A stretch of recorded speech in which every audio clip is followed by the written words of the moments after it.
নেতা, দানবীর নেতা। বলে, যাও, তোমার বাবা বড় দানশীল, তোমার বাবার সম্মানে তোমাকে ছেড়ে দিলাম, আজাদ করে দিলাম। মেয়ে বলতেছে, ইয়া রাসূলুল্লাহ, আমাকে একা মুক্তি দিলে আমি যাব না, আমার বান্ধবীদেরকেও ধরছে, তাদেরকেও মুক্তি দেন। বলে, এই সময় কেউ বান্ধবীর কথা তো বলে না। আচ্ছা, এটা তোমার বাবার একটা গুণ, তোমার বাবা পর উপকার করে, এই গুণটা তুমিও পাইছো। যাও, আগে তোমাকে মাফ করছিলাম তোমার বাবার দানশীলতার কারণে, আর এখন তোমার বান্ধবীদেরকে মাফ করতেছি তোমার পরোপকারিতার কারণে। বান্ধবীদেরকে সহ মাফ করে দিছে। এবার সবাইকে মুক্ত করে দেওয়ার পরে ওই মহিলা বলতেছে, ইয়া রাসূলুল্লাহ, বুঝতে পারলাম, আমাকে একটু জাহান্নাম থেকেও আজাদ করে দেন।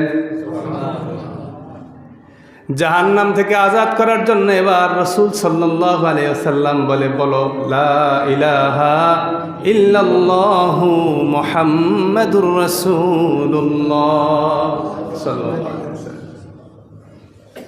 তো দেখেন হেদায়েত কোত্থেকে কিভাবে আসলো, হ্যাঁ? অথচ কত চেষ্টা করছে আবু তালেব হেদায়েতের জন্য।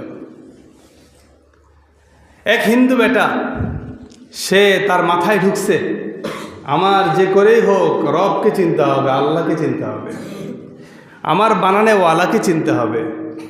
এবার হিন্দু বেটা তাদের ঠাকুরের কাছে গেছে, যাওয়ার পর বলতেছে, আমাদেরকে বানাইছে কে, তাকে একটু দেখতে চাই। ঘরে গিয়ে দেখে মাটির মূর্তিগুলো আছে। বলে, না, এটা বানাইতে পারে না, এটা কারো উপকারও করতে পারে না, কারো ক্ষতিও করতে পারে না। বলে, আচ্ছা তাহলে দাঁড়াও, আর একটু বড় ঠাকুরের কাছে যাই। ওই বড় ঠাকুরের কাছে চিঠি পাঠায় বলছে, একটা হিন্দু লোক আসতেছে, হে নাকি তার ইলাকে দেখতে চায়, খালেককে দেখতে চায়। বড় ঠাকুরের কাছে সোনার বানানো মূর্তি ছিল। বড় ঠাকুর কাপড়টা উঠায়া সোনার বানানো মূর্তিটা দেখাইছে। এবার এই লোকে বলতেছে যে, ভাই, ওটা মাটির ছিল আর এটা সোনার, আহামরি পার্থক্য তো দেখি না, এটাকে আমি মানি না। বলে, আরেকটু, আমি আমার রবকে দেখতে চাই।